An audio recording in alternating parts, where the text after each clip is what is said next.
Right, so on Piggypowerrrrr today, I'm just going to show you how to replace this bush at the rear of an engine. So it's the rear engine mount bush. It's kind of a stabiliser bush, doesn't take much weight, but it stops the whole twist of the engine. So I'm just going to show a video now of one part you're going to need to do this job. So items required for doing this job are as follows in pretty simple terms. You're going to need a hacksaw, something to cut through the bush.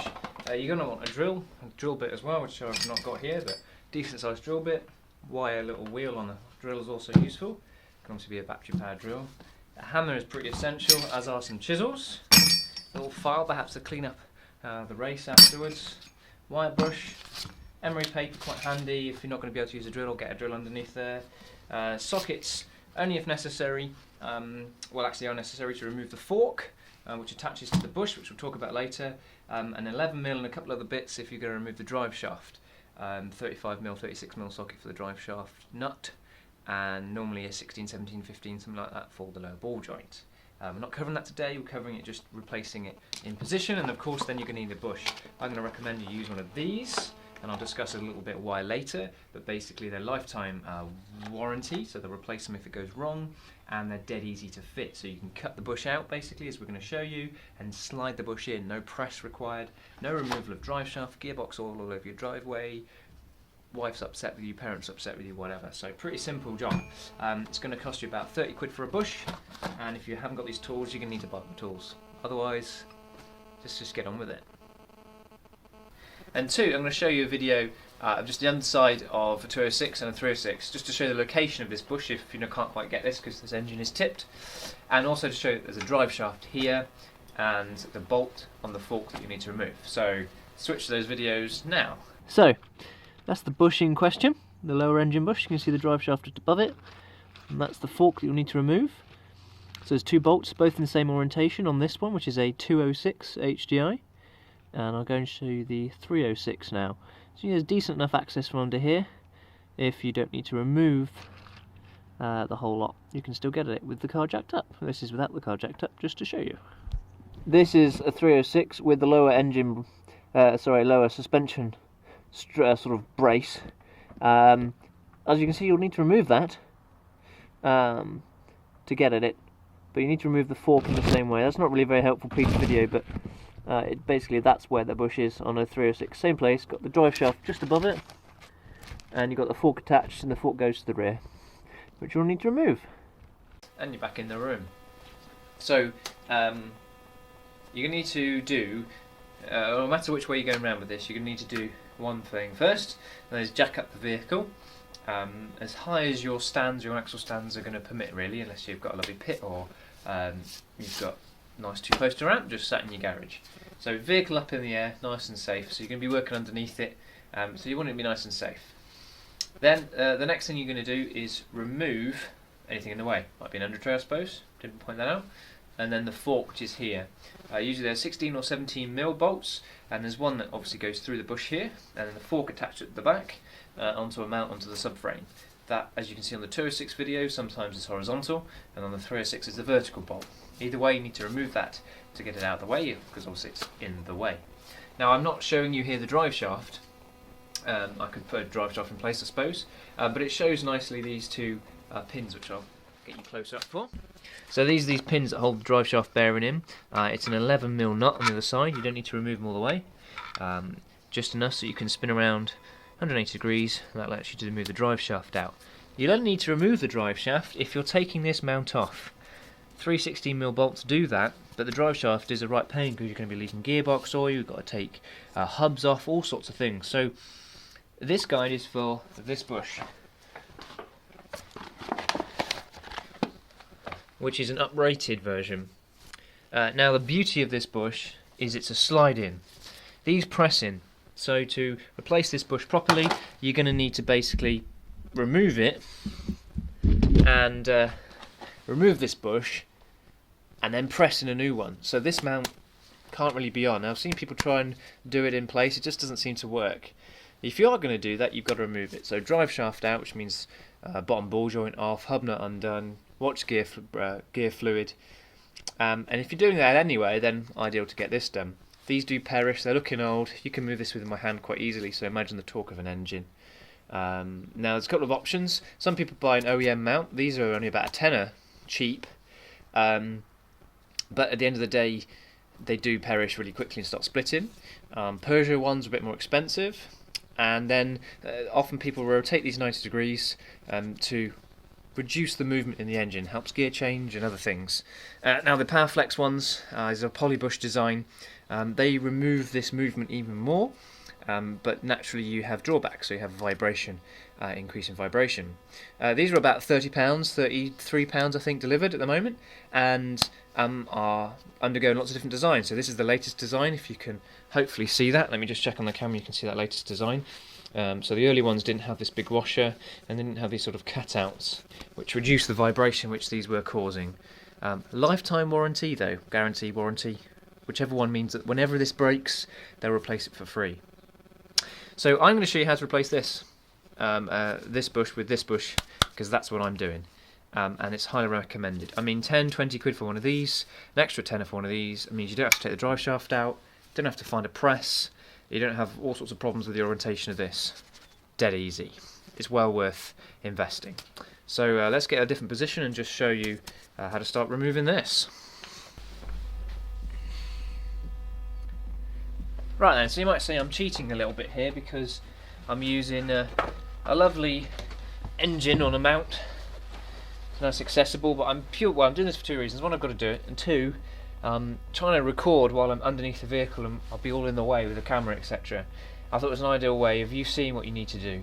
Yes, it's a bit of an awkward job because you'll be underneath the vehicle, but it's not difficult as ratings go for difficulty. So, if you're anything like me, you've probably just got a hacksaw like this. Obviously you can't get at it, so what we want to do is we're going to take the blade off this hacksaw, which you can usually do with just a flick of a switch, or this one I got threaded so you can increase or decrease the tension on the blade. And we're going to do two things. We're going to flip the blade round, and we're also going to try and get the blade in there somehow. Now, as you can see, it kind of gets at the wrong angle. So the first thing I always do is just get a drill bit. Now this engine's going to be a slight further tilt, so this is probably going to be your lowest point and the easiest spot to get in. So just the biggest drill bit you've got,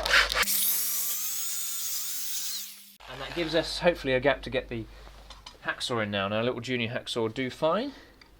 We're going to use a rather bigger hacksaw. Still not quite enough, but it's for some people they take this fork off after you've got the fork out of the way, which I talked about earlier with the bolt, and it just falls out, but it's not always the way. Some people like to burn them out. Anyway, we're going to get that hacksaw in there somehow. Come on, go. Give it a little wiggle. There we go. And then you attach your hacksaw blade to the handle.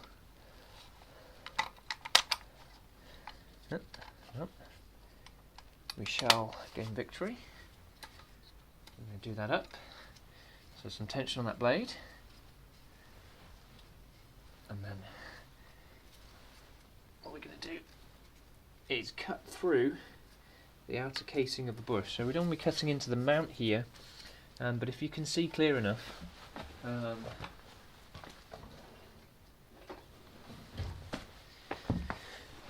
perhaps you can see that there's the mount, which is an aluminium material, I think it's aluminium, and then you've got this steel race inside it, which is what you're going to try and cut through now, and that's got the bush attached to it, so that will cut a little slot in it, and that will release the tension a little bit so we can smack the rest out with a hammer. So hopefully you can see that okay.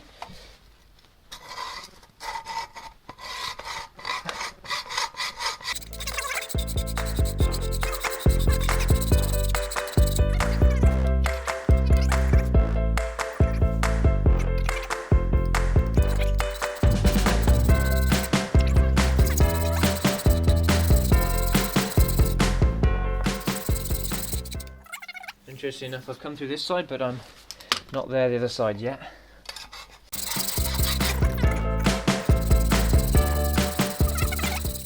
So if you're underneath, eye protection is a good idea.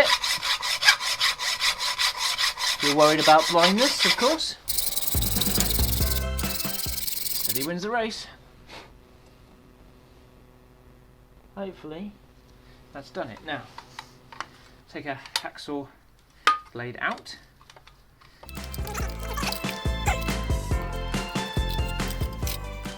This is where we're going to smack it out. Now if you were on a bench, you'd already taken this off. You just put it into a vise and start smacking this out. You want to hit that metal edge so that is smacked out nicely. Now you've got to be a bit brutal with this, so we're going to get some tools and we're going to do that now. It doesn't matter if you're coming from this angle or this angle, it's making sure that you're comfortable and safe and you can get a decent swing in. So you're going to want something with some heft to it, not something you're going to damage, and you need to start having a good smacks. Now this is where sometimes it would be easier off the car, depends how you feel really, but if everything seems alright and you are happy with the swing you can get on it, then swing away.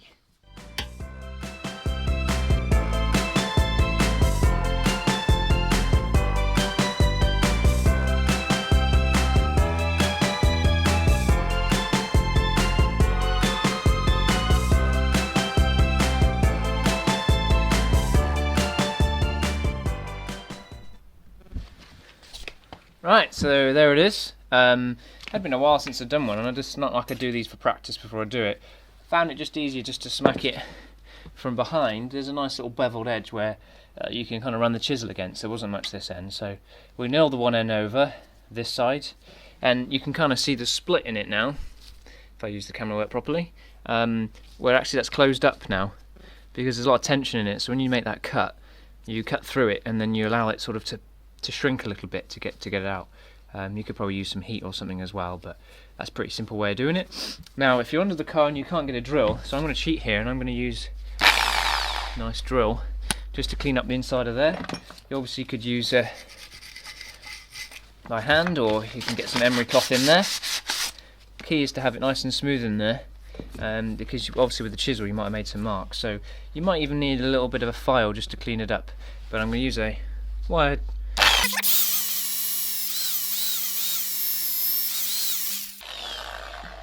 Right, and we do have a few marks in there, so we don't want them to have an effect. So be very careful with the little file and just run it across. Now if you see that the file is making more marks on the casing than on the marks you've made with the chisel, which hopefully aren't very many, then you know it's a nice level surface and you're all okay. But it's not something I'd highly recommend chiseling away at it, it's filing away at it. Now at this stage, let's give it one more clean. If you've got a replacement one, which is just a standard bush like this, as I said, you have a choice then of putting it in, if this is off the engine, on your workbench, then you just get a press and you press your new one in, and you have the choice of sticking it at the original orientation, which I think was something like that, or you could twist it round and you'd have an orientation that would create less movement. But this is the beauty of the Powerflex bush. So this is our bush, and what you do is you take it apart like that, put your pin that goes to the middle to one side. You've got two washers, one on one side, one on the other, and then you've got these two parts of the bush. Now obviously orientation is pretty simple, is that the fork will come through on that little cutout section, you see that, and place against there. So you could just push these in like this. This is nice and easy, like that, but to keep your warranty and to increase the longevity of those, in your little Powerflex box is a little tub of assembly grease. Yeah, so you see that? So it's PTFE silicone bush grease. So you can open that up and you're gonna get some grease on your finger, and you're gonna run it all the way around the bush where it goes into contact with anything else. like that. It's pretty lovely stuff. And you can stick a bit in there as well and run that on there like that. That chassis is obviously for your use, so be nice and liberal with it. And then these just squeeze in, just like that. And get the same on the other side, squeeze some of the lube on there. The PTFE silicone bush assembly grease. And it doesn't stay yellow for very long, as you can see. And then you're obviously going to give them a bit of a twist to orientate into your fork. And then you do the same thing with your pin, so plenty of our PTFE silicone based bush assembly grease. And you give that all a nice flim flam. And then that should just push in like that. Robert is your mother's brother. One spacer one side, or washer spacer the other side, and you're done. I suppose you could give it a clean off, couldn't we? Like that. And if there's any parts you've removed, i.e. the fork now needs to be bolted back on. If you've removed this whole unit, then this needs to be bolted back on. These 3 bolts here, putting the drive shaft in. Don't over tighten your drive shaft retaining sort of bolt things here. You can easily bend them. And under tray back on, vehicle back on the ground, and you'll notice gear changes improves, a few other things that might help, drivability. Engine just doesn't generally move around so much, which is quite nice. And the longevity of these bushes, because it's a lifetime warranty, and if ever you need to remove them again, because they have split, or for whatever reason, you want to put another mount, they just come apart, like that. Which is a lot easier than all the blood, sweat and tears that I just put in. So there we go. It's as easy as that. So thank you very much for watching. I hope you liked that. If you did, give it a thumbs up and share it, which is very useful. The old social medias, you know, the face twit and all the rest of it. Please use those and subscribe. And the top corner of this video right now is a link to some other guides that you might find helpful. So thanks for watching. Piggy out.